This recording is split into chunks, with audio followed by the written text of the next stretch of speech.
کہ اللہ جسے چاہتا ہے گمراہ کرتا ہے اور جو اس کی طرف رجوع ہوتا ہے اس کو اپنی طرف کا رستہ دکھاتا ہے، یعنی ان کو جو ایمان لاتے اور جن کے دل اللہ کی یاد سے آرام پاتے ہیں ان کو۔ اور سن رکھو کہ اللہ کی یاد سے ہی دل آرام پاتے ہیں۔ جو لوگ ایمان لائے اور عمل نیک کیے ان کے لیے خوشحالی اور عمدہ ٹھکانہ ہے۔ اور اگر شیطان کی طرف سے تمہارے دل میں کسی طرح کا وسوسہ پیدا ہو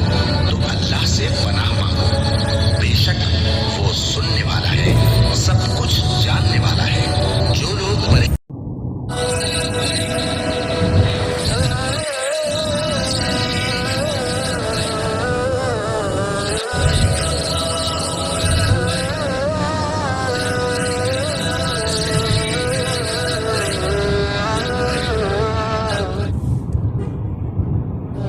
سب سے پہلا گھر جو لوگوں کی عبادت کرنے کے لیے مقرر کیا گیا تھا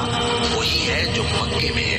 بابرکت اور جہان والوں کے لیے موجب ہدایت۔ اس میں کھلی ہوئی نشانیاں ہیں جن میں سے ایک ابراہیم کے کھڑے ہونے کی جگہ ہے۔ جو شخص اس مبارک گھر میں داخل ہوا اس نے امن پا لیا، اور لوگوں پر اللہ کا حق یعنی فرض ہے کہ جو اس گھر تک جانے کا مقدور رکھے وہ اس کا حج کرے، اور جو اس حکم کی تعمیل نہ کرے گا تو اللہ بھی اہل عالم سے بے نیاز ہے۔ اور جب ہم نے خانہ کعبہ کو لوگوں کے لیے جمع ہونے اور امن پانے کی جگہ مقرر کیا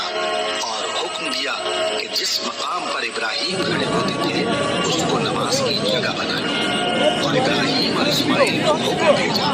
کہ طواف کرنے والوں اور اعتکاف کرنے والوں اور رکوع کرنے والوں اور سجدہ کرنے والوں کے لیے میرے گھر کو پاک صاف رکھا کرو۔ بے شک کوہ صفا اور مروہ اللہ کی نشانیوں میں سے ہیں، تو جو شخص خانہ کعبہ کا حج یا عمرہ کرے اس پر کچھ گناہ نہیں کہ دونوں کے درمیان چکر لگائے،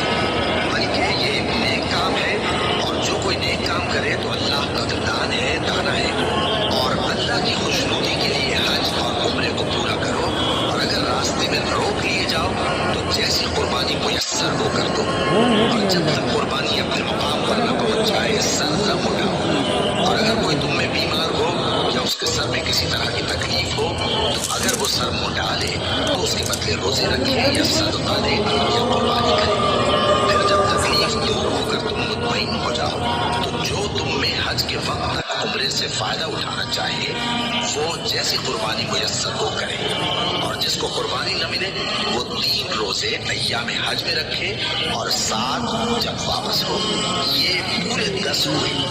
یہ حکم اس شخص کے لیے ہے جس کے اہل و عیال مکے میں نہ رہتے ہوں۔ اور اللہ سے ڈرتے رہو اور جان رکھو کہ اللہ سخت عذاب دینے والا ہے۔ حج کے مہینے معین ہیں جو معلوم ہیں، تو جو شخص